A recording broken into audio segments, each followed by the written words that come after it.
大家好，欢迎来到女明星迪丽热巴。本期内容基于真实资料整理，用轻松温柔的方式陪你走进她的点滴与成长。所有画面均为实拍呈现，为使用爱生成。愿这段时光带给你片刻放松，也让你在不经意间更加喜欢与珍惜自己的那份热爱。白日提灯片酬，热巴拿4000万夺全剧之冠，陈飞宇身价仅是他1/10。玄幻新剧《白日提灯》正在热播，由迪丽热巴和陈飞宇领衔主演。随着话题持续升温，两位主演的片酬也随之曝光。迪丽热巴作为一番女主角，片酬高达4000万元，而陈飞宇的片酬仅为350万元，仅为迪丽热巴的1/10。据传，陈飞宇几年前因床照事件影响人气，因此选择以较低片酬与迪丽热巴搭档，希望借助此次合作为自己的演艺事业带来一次翻身机会。迪丽热巴一直以出众的外貌和灵动的气质受到关注。此前，她尝试在刑侦剧《公诉》和《利剑玫瑰》中进行角色转型，虽口碑平平，但中国官方对她的评价却迅速提升。她的商业价值和招商能力也得到了充分认可，无论出演何种题材的作品，总有金主愿意为其投放广告。因此，即便白日提灯的口碑未如预期，每一集仍然有稳定广告收益，整体表现可谓稳中有升。据悉，白日提灯的特效投入高达3000万元，而演员片酬也随之曝光。除了迪丽热巴和陈飞宇，魏哲鸣、张丽等配角也参与演出。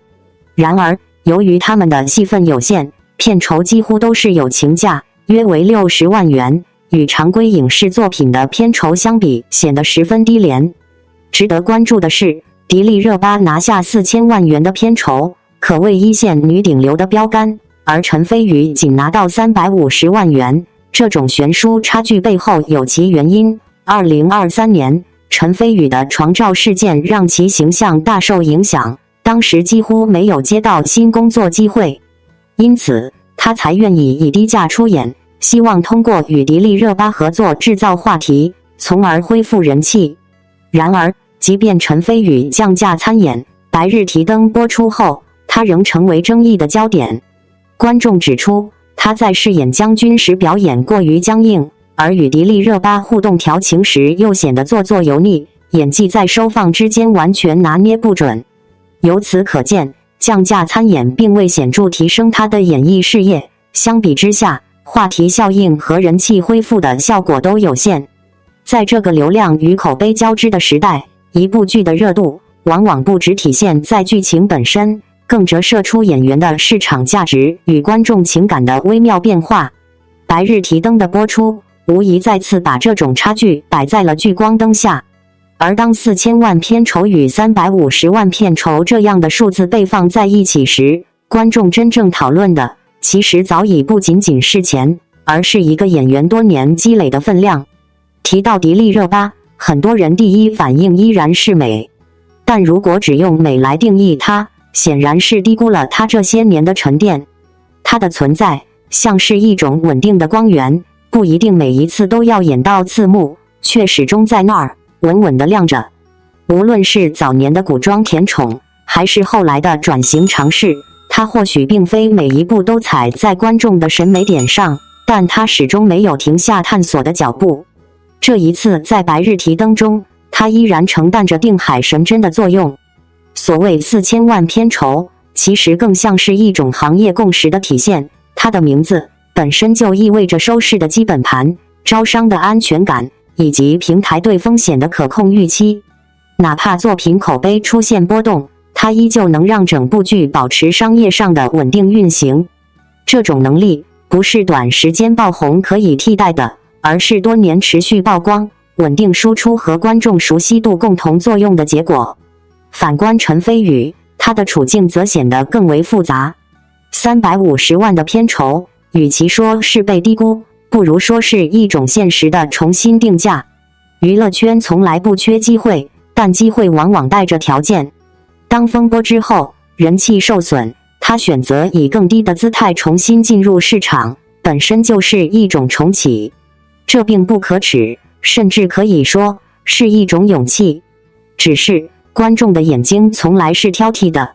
价格可以降低，但表演无法打折。当他在剧中饰演将军时的僵硬，与情感戏中的用力过猛形成反差时，观众自然会产生割裂感。于是问题就变得直接而残酷。如果演技没有明显提升，那么话题也很难真正转化为认可。也正因为如此，这部剧反而让人更加看清迪丽热巴的价值所在。她或许不是每一个角色都完美无瑕，但她的完成度、稳定性以及对角色情绪的基本掌控，始终维持在一个安全线之上。这种不会出大错的能力，在当下的影视环境里，反而显得尤为珍贵。更有意思的是，当我们把视线从片酬数字移开，会发现另一层更深的逻辑：市场从不只是为演技买单，它同样为信任买单。而迪丽热巴恰恰是那个已经建立起观众信任的人。她的每一次出现，都像是在告诉观众，这部剧至少不会让你完全失望。所以，当外界热议片酬悬殊时，或许更应该看到，这并不是简单的对比，而是两种不同阶段的缩影。一边是已经站稳位置、拥有稳定输出的成熟演员，一边是经历波折、试图重新证明自己的年轻演员。而对于观众来说，白日提灯带来的也不仅仅是剧情本身的观感，更是一场关于价值的直观展示。或许未来的某一天，这样的差距会被重新改写，但在当下，这个数字所代表的并不是偏爱，而是时间、选择与结果共同写下的一份答案。迪丽热巴素人婚纱照曝光，青涩模样撞脸洋娃娃，异域古香惊艳全网。一组迪丽热巴学生时代的婚纱写真，近日在网络上掀起了不小的轰动。照片中，她身着多款影楼风格的婚纱，每一帧都流露出与她如今明艳大气的气场截然不同的青涩韵味。这些拍摄于大学兼职时期的旧照，仿佛一扇时光之门，让人窥见了这位顶流女星在成名前的原生模样，也让无数网友忍不住惊呼：从小美到大，简直是颜值神话。据细心的粉丝考证，这些照片是在她回到家乡兼职婚纱模特时拍摄的。镜头下的她尝试了从端庄优雅的白纱到俏皮可爱的短款礼服的多种造型。复古风格的背景与蕾丝头纱虽然透着一点年代感，却完全掩盖不住她深邃的眼窝和高挺的鼻梁。那种带着异域风情的古香，让网友们纷纷形容她为行走的洋娃娃。与现在光芒四射的明艳大气相比，素人时期的热巴仍保留着一丝婴儿肥，腼腆的笑容中透着少女独有的清纯与自然。尤其是一张她身着露背婚纱转身的照片，恍若将上世纪复古美人的气质完美复刻。青涩与成熟的微妙反差，让许多网友感叹：这 DNA 真是动了。最让人惊讶的是，旧照中清晰可见的古香特征，与她如今的面容几乎无异，彻底粉碎了所谓整容传言。一位医美博主指出，这种革面轮廓的立体度是上天的天赋，后期几乎无法通过任何技术手段复制。从兼职模特一路走到一线女星，热巴的成长轨迹意外引发了广泛的职场共鸣。网友们纷纷留言：谁的人生里没有打过工呢？当年影楼里的青涩女孩，如今活成了无数人梦寐以求的样子。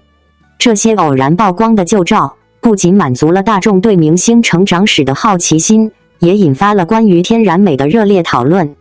有评论直言，在美颜滤镜泛滥的时代，能够经得起时间考验的颜值，才是真正的角色。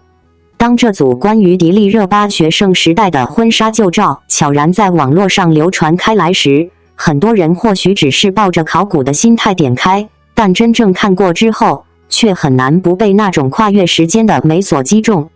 那不是简单意义上的好看，而是一种仿佛从未被雕琢过，却早已完整存在的天然光芒。照片中的她，还不是如今那个在红毯上自带气场，在镜头前游刃有余的顶流女星，而是一个带着些许婴儿肥，眼神略显羞涩的普通女孩。正是这种未经修饰的青涩，让人看到了美最原始的模样。她微微一笑时的含蓄，她转身时的轻盈，都带着一种不自觉的吸引力，好像不需要任何刻意表现，就已经成为画面中心。最令人惊叹的是她骨相中那种与生俱来的立体感，深邃的眼窝，高挺的鼻梁，流畅的下颌线，在当年略显复古的影楼布景中，反而更显突出。这种不依赖妆容、不依赖滤镜的轮廓，让人恍惚意识到，原来有些人从一开始就站在了被镜头偏爱的位置。所谓洋娃娃般的脸，并不是后天修饰的结果，而是岁月尚未参与之前就已经定格的天赋。更动人的其实是那种未完成的状态。那时的她还没有完全常开，笑容中带着一点点拘谨，眼神里藏着对未知世界的好奇与试探。正是这种青涩，与她如今的从容形成了极其迷人的对照。今天的她可以在任何场合自信闪耀，而当年的她却像一颗刚刚被发现的原石，安静地等待被世界看见。那张露背婚纱的回眸，更像是一种时间的隐喻，仿佛她在过去与未来之间轻轻转身，一瞬间把少女的纯净与成熟女性的优雅连接在了一起。那一刻的气质，甚至让人联想到旧时代电影中的经典美人，不喧哗，不张扬，却能在静止的画面中留下长久的回味。也正因为如此，这组照片带来的震撼，并不仅仅停留在颜值层面，它更像是在提醒人们，有些真实的东西是时间无法改变的。那些关于外貌的争议，在这样清晰的旧影面前显得格外苍白。因为当一个人的美从青涩时期到成熟阶段都保持着高度一致时，任何多余的解释都变得不再重要。而从另一个角度看，这些旧照之所以引发如此广泛的共鸣，还因为它承载着一种非常真实的成长路径。从一个在影楼兼职的普通女孩，到如今站在聚光灯中央的明星，这段经历并不遥远，甚至带着一点点熟悉的烟火气。谁没有过为生活努力的阶段？谁没有在不起眼的角落默默积累过？正因为如此，她的蜕变才更具说服力，也更容易让人产生情感上的连接。当人们感叹从小美到大时，其实也是在感叹一种难得的纯粹。在这个充满修饰与滤镜的时代，太多的美需要依赖技术来完成，而它的存在却像是一个例外。它的变化不是推翻重来，而是在原有基础上的逐渐绽放。那种从内而外延展的光彩，比任何瞬间的惊艳都更有力量。或许这正是为什么这些旧照会打动如此多人的原因。它们让人看见了一个更完整的她，不仅仅是舞台上的闪耀，也包括曾经的青涩与普通。而这种完整，让她的每一步成长都显得格外真实，也格外珍贵。当我们回望这些画面，会发现所谓惊艳全网，其实并不只是因为她的外貌，而是因为那种跨越时间依然成立的美感。她安静、坚定，不需要解释，也无需证明。就像她一路走来的轨迹一样，不喧哗，却始终清晰。从甜妹到疯批，迪丽热巴一人分饰三角，古偶剧玩出新花样。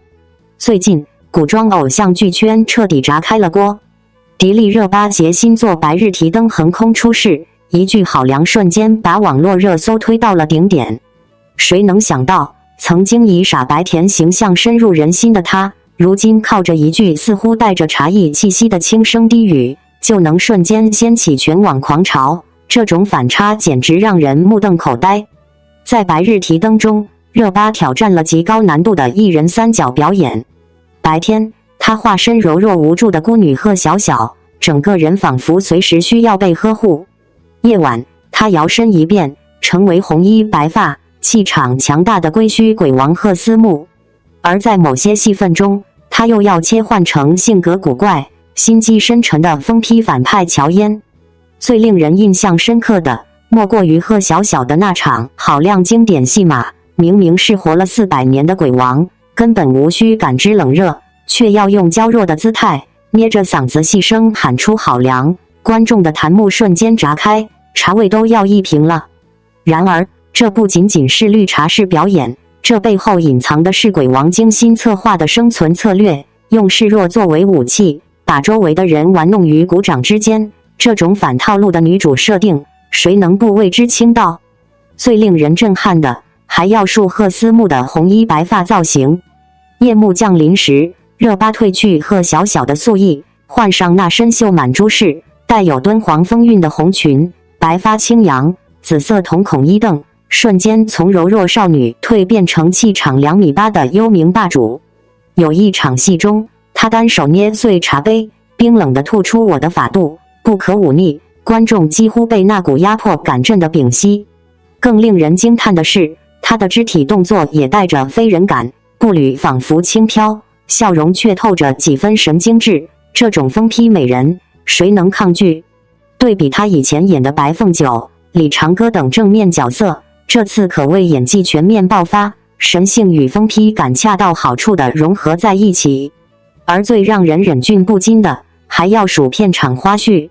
剧中贺思慕高冷无比，然而戏外的热巴却完全像个憨憨，穿着重达20斤的戏服走路跌倒，坐在地上蒙圈的模样被网友做成表情包，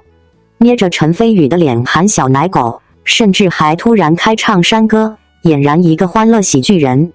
这种戏里戏外的反差萌，让观众直呼鬼王人设彻底崩塌。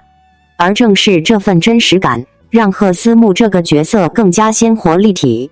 如今《白日提灯》才刚播出一半，热巴已经凭借这3个截然不同的角色收获了大批粉丝。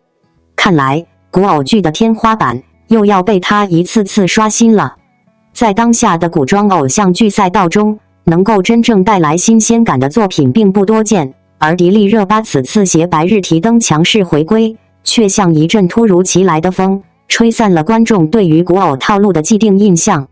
她不再只是那个甜美灵动、笑容明媚的少女，而是在一部剧中完成了一次几乎可以称为蜕变式的自我突破，从甜美到疯批，从柔弱到强势，从人间到幽冥，每一步都走得惊艳且坚定。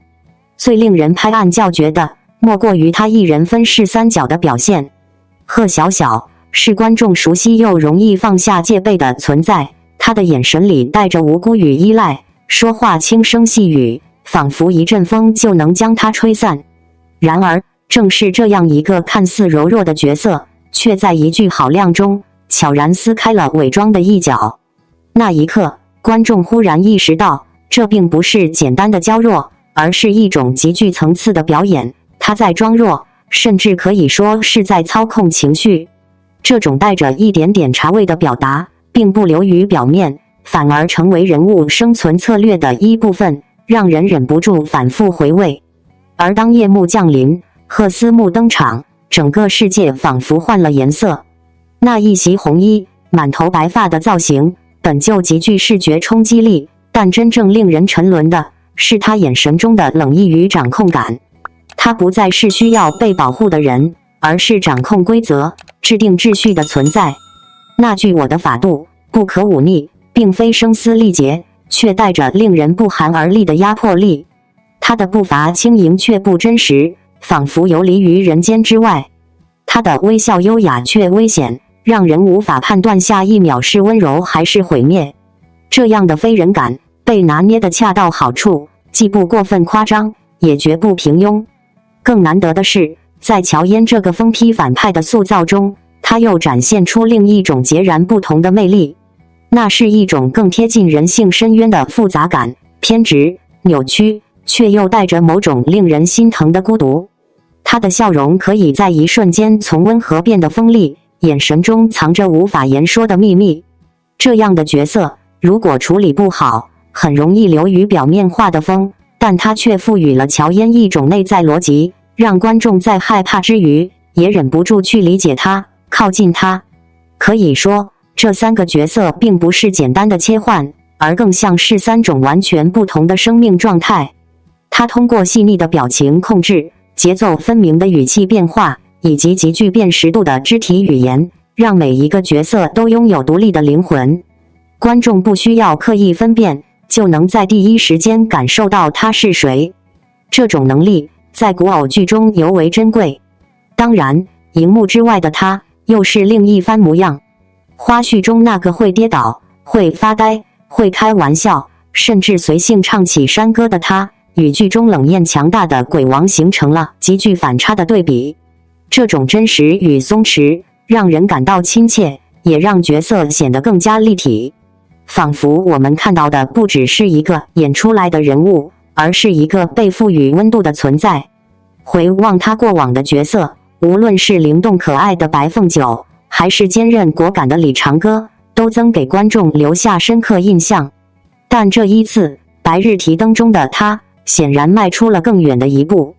他不再局限于安全区，而是主动走向更复杂、更极端的表达边界。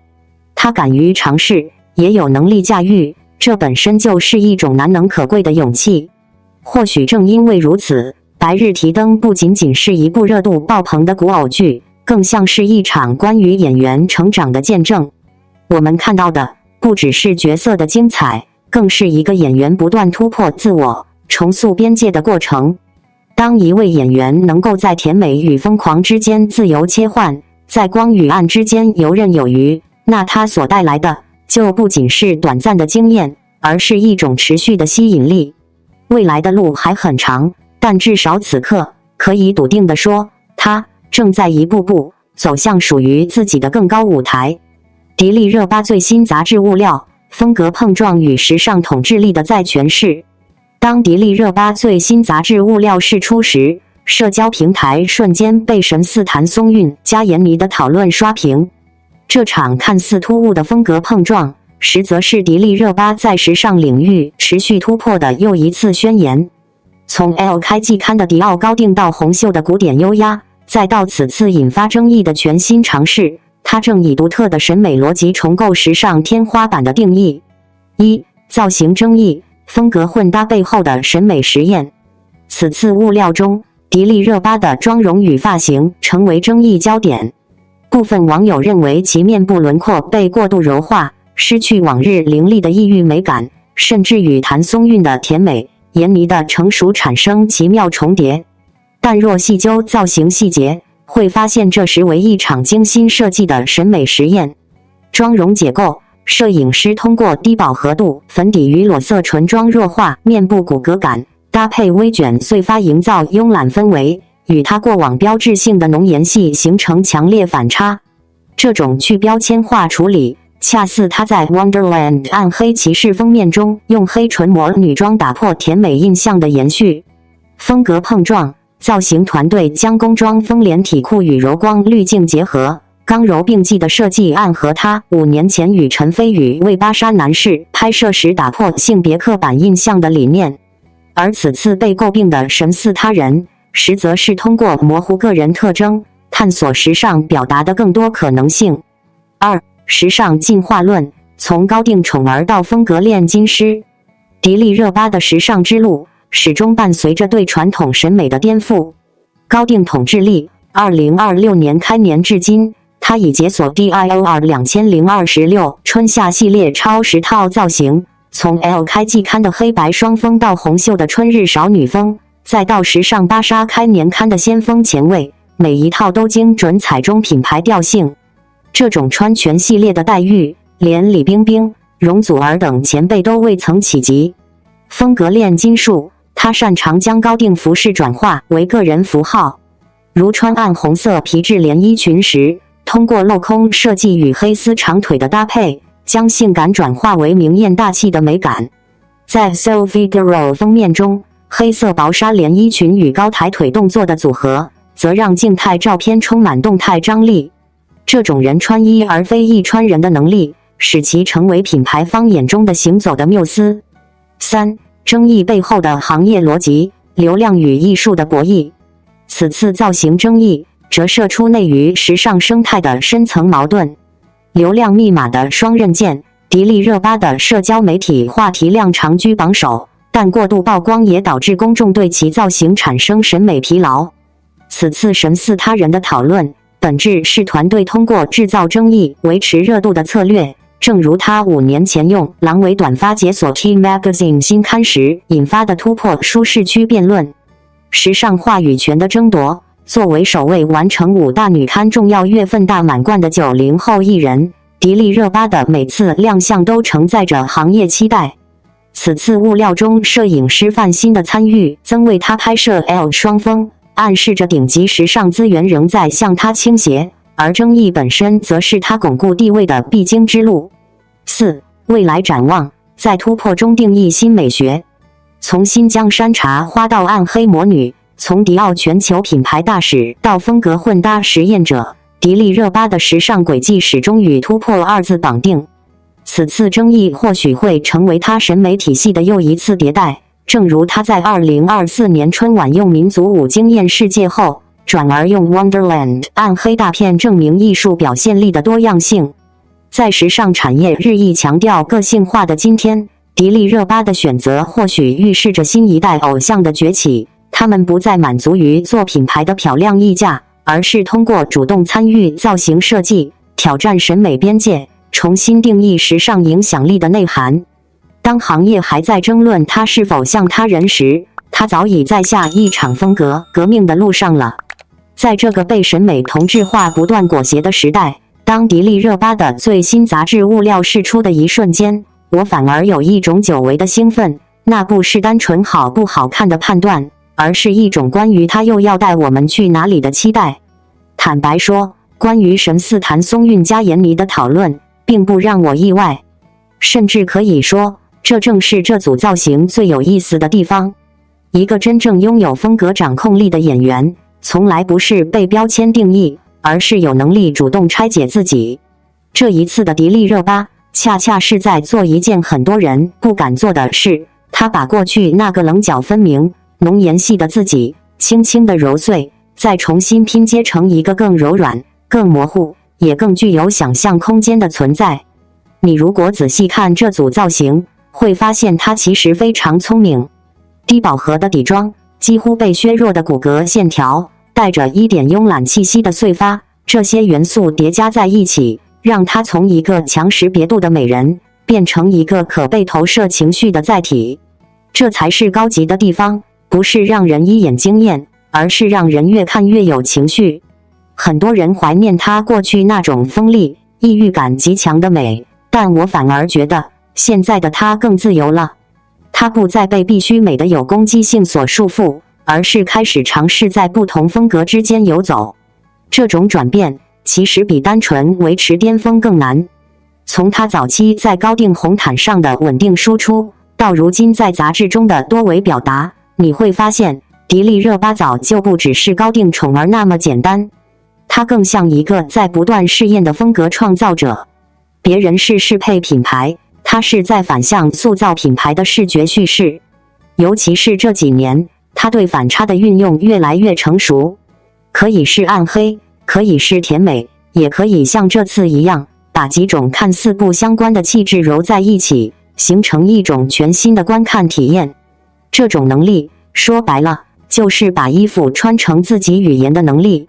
而更值得一提的是，她的每一次争议几乎都不是失控的，而是带着方向的。